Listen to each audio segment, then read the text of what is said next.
اسلام کے اندر وہ کیا اصول ہے جس کی بنیاد پر فیملی رسپانسبلٹیز ایک دوسرے پر فرض ہوتی ہے؟ بچوں کی کتنی رسپانسبلٹی ماں باپ پر ہے؟ کیا بیٹے اور بیٹیوں کی شادی کرنا بھی ماں باپ کی ذمہ داری ہے؟ اگر باپ نہ ہو تو ماں کی ذمہ داری کتنی ہوگی؟ اگر ماں باپ دونوں نہ ہو تو بھائی بہنوں میں ذمہ داریاں کیسے تقسیم ہوگی؟ بھائی بہنوں میں کوئی معذور ہو تو پھر اس کی ذمہ داری کس پر ہوگی؟ ماں باپ کی کتنی ذمہ داری بچوں پر ہے، اور اگر کوئی اپنی ذمہ داری سے پیچھے ہٹے تو اس کے ساتھ کیا معاملہ کیا جائے گا؟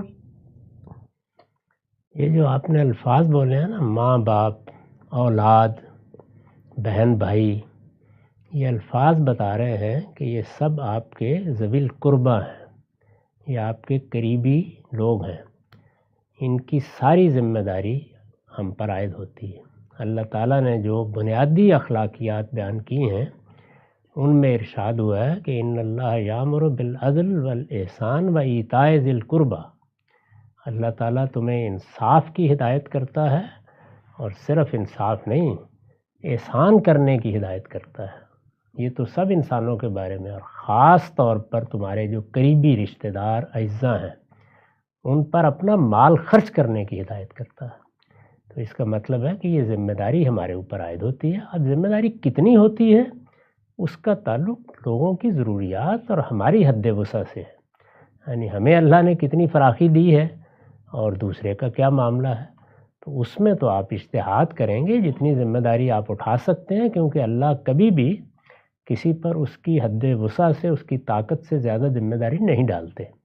آپ دیکھیے، آپ پر اولین ذمہ داری ظاہر ہے اپنی ہے، اپنے بچوں کی ہے، اس کے بعد پھر اعزاء اقربا کی ذمہ داریاں ہیں۔ تو جتنا کچھ بھی آپ کے لیے ممکن ہو وہ ضرور پورا کریں۔ اس کا فیصلہ ہر آدمی اپنے اجتہاد سے کرتا ہے، اس کو خارج میں بیٹھ کر کوئی آدمی طے نہیں کر سکتا۔ میرے والدین کے حالات اور ہو سکتے ہیں، آپ کے والدین کے اور ہو سکتے ہیں، میری اولاد کے حالات اور ہو سکتے ہیں، آپ کی اولاد کے اور ہو سکتے ہیں۔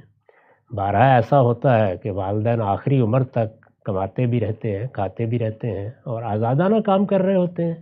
ایسا بھی ہوتا ہے کہ وہ ہم پر منحصر ہو کے رہ جاتے ہیں، یا کوئی بیماری آ جاتی ہے۔ تو اس کا تعلق حالات سے ہے۔ اصول میں جو بات ہے وہ یہ ہے کہ بنیادی اخلاقیات میں ذوی القربہ یا رشتہ داروں یا اعزاء کی ذمہ داری شامل ہے۔